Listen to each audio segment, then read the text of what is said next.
کی وجہ سے، دکھاوے کی وجہ سے نہیں. ہاں یہ نہیں کہ دکھا کے ریاکاری کی وجہ سے، ویسے دیتا نہیں ہے کسی کو دکھانے کے لیے، بہت کچھ دیتا ہے آج کل، اللہ معاف کر دے.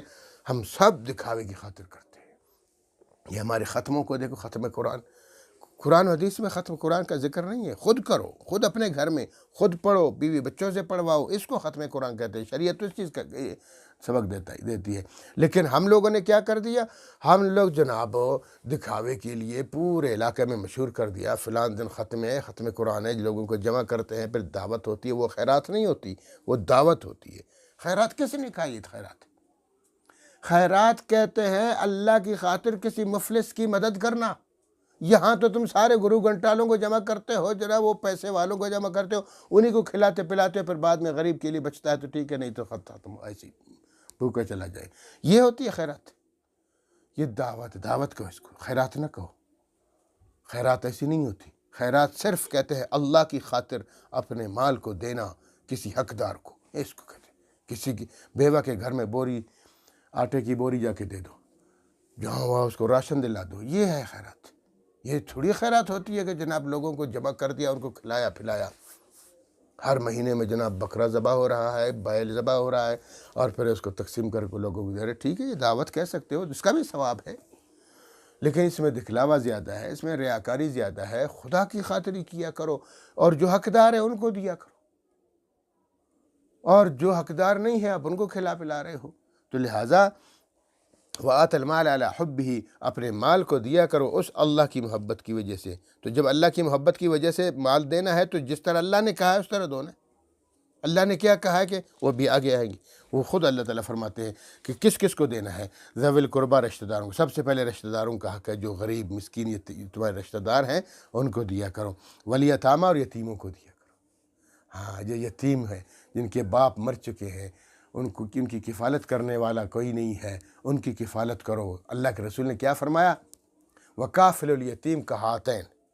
اللہ کے رسول نے خود فرمایا صلی اللہ علیہ وسلم کہ کافل الیتیم کہاتین، یتیموں کی کفالت کرنا دو انگلیوں کے برابر ہے. جیسے میں، یعنی قیامت کے دن وہ میرے ساتھ اس طرح کھڑا ہوگا جیسے یہ دو انگلیاں ہیں، میرے ساتھ اس طرح کھڑا ہوگا، درمیان میں کوئی نہیں ہوگا. یتیم کی کفالت کرنے والے کا اتنا بڑا اجر و ثواب ہے. تو یہ ہے، اس یتیموں کو کھلایا پلایا کرو. بڑے بڑے لوگوں کو بلاتے ہو، دعوتیں کھلاتے ہو، پھر سمجھتے ہو میں نے خیرات کی، میں نے مال اللہ کے لیے. یہ دکھاوا ہے سر. والمساکین، یتیموں میں پھر بیوائیں وغیرہ بھی آ گئی. والمساکین، مسکینوں، مسکین لوگ ہیں، محتاج لوگ ہیں، غریب لوگ ہیں، مفلس لوگ ہیں، ان کو دیا کرو. جہاں بھی غریب کو دیکھا اس سے تعاون کرو، خاص کر اپنے محلے میں، اپنی گلی میں، اپنے علاقے میں، جن کو تم جانتے بھی ہو. اور وابن السبیل، مسافر. تمہارے علاقے میں، محلے میں کوئی مسافر آیا ہے اور اس کے پاس بیچارے کے پاس پیسے نہیں، بے شک وہ اپنے علاقے میں امیر ہے لیکن یا غریب ہو گیا، جیب اس کی کٹ گئی ہے، پیسے اس کے ختم ہو گئے، کوئی مسئلہ ہو گیا اس کے ساتھ، نقصان ہو گیا اس کو، تو لہٰذا اپنے گھر پہنچنا چاہتا ہے تو اس کو کرایہ دے دو، اس کو کھانا پینا دے دو، اس کو کھانے کا خرچہ دے دو راستے کا. وابن السبیل، مسافر کو دیا کرو اللہ کی خاطر، اللہ کا بندہ ہے، پھنس چکا ہے، دے دو. آگے فرمایا والسائلین، اور سوال کرنے والے، یہ جو مانگتے پھرتے ہیں ان کو دیا کرو. لیکن شرط یہ ہے کہ یہ مانگنے پھرنے والے واقعی مفلس ہے تو پھر دے دو. اور اگر وہ پیشہ ور ہے، جیسے آج کل تو اللہ معاف کرے، یہ ایک وہ تجارت ہے، ایک قسم کا کاروبار شروع کیا ہے وہ لوگوں نے، بس مانگ رہے بھیک، جس کو آپ سمجھتے ہیں کہ یہ کاروباری بندہ ہے اس کو نہ دو. اور پھر اگر دینا بھی ہے تو تھوڑا کم دیا کرو، کیا پتہ وہ پیشہ ور ہے. ہاں، جس کو جانتے ہو واقعی غریب ہے، مستحق ہے، اس کو پھر اس کے ساتھ صحیح معنوں میں اس کے ساتھ تعاون کرو تاکہ وہ بھیک نہ مانگے. تو اس لیے فرمایا والسائلین، سوال کرنے والوں کو دو. وفر رقاب کہتے ہیں گردنیں چڑھانے کو. یہ گردنیں چڑھاؤ لوگوں کی. کیا مطلب؟ ایک تو یہ ہے کہ آج کل تو اللہ معاف کر دے اسلام میں جہاد ہے ہی نہیں، ہم لوگ جہاد پہ عمل نہیں کرتے ہیں. جب تک جہاد تھا پوری دنیا میں اسلام کا غلبہ تھا اور کفار اسلام سے ڈرتے تھے. جس دن سے یہ سازش کر کے کفار نے، مغرب نے ہمیں جہاد سے ہٹایا اور پھر ہمارے ذہنوں میں، مسلمانوں کے ذہنوں میں اس کو دہشت گرد قرار دیا، لا حول ولا قوت. یہ تو فریضہ ہے، جیسے نماز فرض ہے، جہاد بھی اسی طرح فرض ہے. فرض جہاد کو چھوڑ دیا اور ہم لوگ ذلیل اور خوار ہو گئے. جیسے جہاد کریں گے جہاد میں پھر کیا ہوتا ہے، وہ سارا مال ہمارے ہاتھ آ جائے گا، علاقے آ جائیں گے، مال آ جائے گا، اور پھر اس میں جناب بہت سے جوان لڑکے اور جوان لڑکیاں ہمارے ہاتھ چڑھ جائیں گے، اور پھر وہ غلام بن جائیں گے لڑکے، وہ ہماری خدمت کریں گے، اور جناب ان کی کنیزیں وہ لڑکیاں بنیں گی۔ یہ اسلام کا حکم ہے۔ یہ چاہے پوری دنیا بکواس کرتے پھرے کہ یہ کیا ہے، جب غلام بنانا اسلام کا حکم ہے، اور پھر غلاموں کو آزاد کرنے کی بھی ترغیب اسلام میں ہے کہ اخلاق کے ساتھ ان کو پیش آؤ، ان پر ظلم نہ کرو، جو خود کھاتے ہیں ان کو کھلایا کرو، جو خود پیتے ہیں ان کو پلایا کرو، جس طرح تم رہتے ہو ان کو رہنے دو۔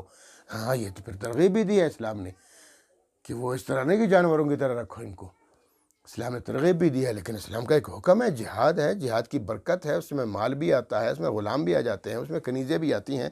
تو فرمایا ابھی ان میں پھر بہت سارے لوگوں کے پاس غلام ہے، وہ بیچنا چاہتا ہے، تو ان کو آزاد کرنے کی بھی ترغیب اللہ نے دی ہے کہ آزاد کرو، جاؤ اس کے مالک سے ملو، ہاں بھائی یہ غلام چاہیے، اس کے پیسے دے دو، اور اس کو بولو تم اب یہ آزاد ہو، جاؤ عیش کرو۔ ہاں، یہ ترغیب دی ہے اسلام نے۔ یا اسی طرح آج کل کے دور میں قیدی ہیں بہت سارے، جیلوں میں قید ہیں بیچارے، سالوں گزر چکے ہیں ان کو، تو ان کو پیسے دے کے چھڑاؤ ان کو۔ تو اس لیے فرمایا وَفِي الرِّقَابِ، گردنیں چڑھاؤ، یہ ہے نیکی۔ ہاں، بس صرف ایک چیز کو پکڑ لیا، نیکی نیکی نہیں، یہ ساری چیزیں نیکیوں میں ہیں، سب نیکیوں کے زمرے میں آتے ہیں۔ قیدیوں کو چھڑا دیا کرو۔ آگے فرمایا وَأَقَامَ الصَّلَاةَ، نماز قائم کیا کرو۔ ہاں، یہ بھی اس میں احکامات شرعی میں ہے، ایک چیز کہ صرف نماز پڑھنا دین نہیں ہے، نماز پڑھو، یہ دین کا ایک جز ہے، کرو۔ وَآتَ الْمَالَ، اب آت الزکوٰۃ، اور زکوٰۃ دیا کرو، نماز پڑھ لیا کرو، زکوٰۃ دیا کرو۔